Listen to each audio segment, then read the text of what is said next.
Hey, so this is our up-close look at the new Google Pixel 2. It's the smaller of the two smartphones that Google announced today, and it is, I would say, a little less exciting. That's not because of what's inside.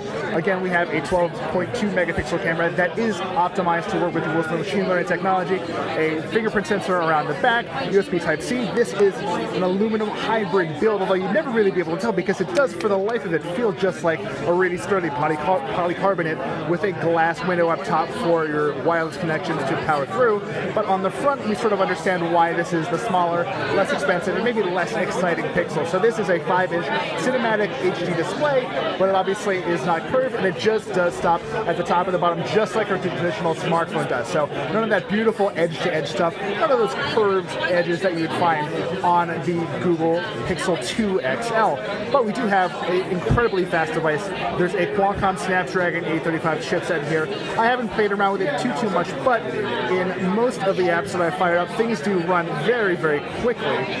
Running in and out of apps does run incredibly quickly too. This is a device with 4 gigabytes of RAM and either 64 or 128 gigabytes of storage. There is no memory card slot, but there is, as you notice, a SIM slot, which is interesting because this is, as I've mentioned, for the Pixel 2 XL, an eSIM compatible device. So if you have Project Fi, or I'm hearing potentially even T-Mobile down the road, you will be able to activate both of those services with the eSIM and really never have to worry about that SIM card slot again.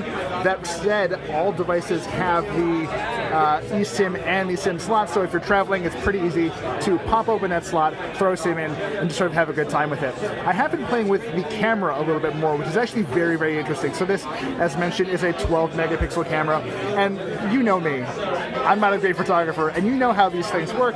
These are generally really, really sketchy situations, but that took incredibly quickly. The processing finishes momentarily, and we get an incredibly crisp, incredibly nicely saturated picture here. I say this has done a very good job of taking a scene that's relatively dark over there in the corner and turning it into something that's actually both bright and vivid without being particularly lurid. You also notice right down here, that's the icon for Google Lens, which will roll out to Pixel 2 and Pixel customers fairly soon. It doesn't notice anything, and it can identify in that photo. But let's actually really quickly try this again. Jump out into that camera. There's an Apple Watch. Quick snap of that. As far as, by the way, just off-the-cuff shots go, this looks really surprisingly good. So let's see if Google Lens can figure that out. I'm not positive that it will, but it does. It does identify this as an Apple Watch. It doesn't get the series right, but there's really no way for it to know that unless it saw the dot on the side. That worked remarkably quickly, and I got to tell you, it worked more accurately than Bixby Vision does on the Galaxy S8. So what's interesting about the Pixel 2 is that it is a high-quality device. It is an incredibly fast one with this completely modern and incredibly snappy Snapdragon chipset. It's small. It feels very comfortable in your hand. Google didn't talk about this too much in the event proper, but this is fully IP67, I believe, water and dust resistant. So for once, you don't have to worry about dropping your Google phone into the ocean that is so lovingly rendered on this screen. Couple quick updates to the Pixel launcher. You have your sort of at-a-glance settings up here, which has a widget at the top of the screen that shows you, among other things, your calendar events, flight information, and traffic. They've moved the Google search bar to the bottom. You have your new your Android Oreo launcher, which again does run very, very smoothly on this device. This is an impressive little machine. It is not the most expensive device out there, which I think works really nicely in Google's favor. But here's the important part.